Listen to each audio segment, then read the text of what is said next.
This is BLACKVIEW Color 8, and today I'll show how to take and manage screenshots on this device.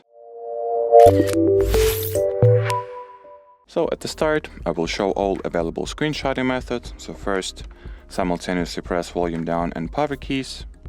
Then you can also take a screenshot by opening the control center and tapping at the screenshot button there. Then you have an additional method if you'll go into your device's settings, gestures and keys, gesture motion, and enable the 3-point screenshot.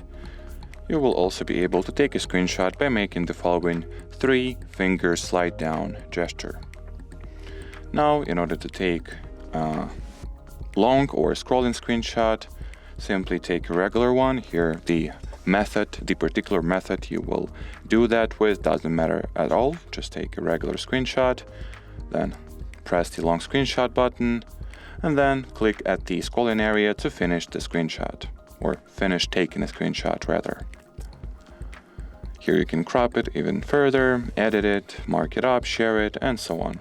As you could have noticed, once the screenshot gets taken, you'll get this little toolbar to the left, which allows you to, well, this phone is pretty buggy, share your screenshot right away.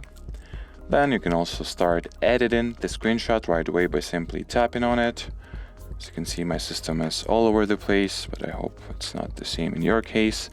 And once again, here's the screenshot editing interface, which you can use.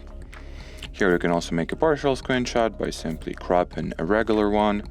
And now, in order to find all the screenshots you have ever taken, simply open the Gallery app, go into Albums or Library,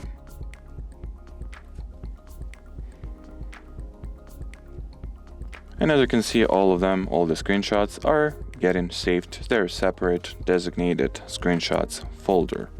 And well, as far as this video goes, that'll be it, guys. Thanks for watching, thanks for your attention. If you have any questions, ask them in the comment section below this video. And well, I'll see you around. Bye-bye.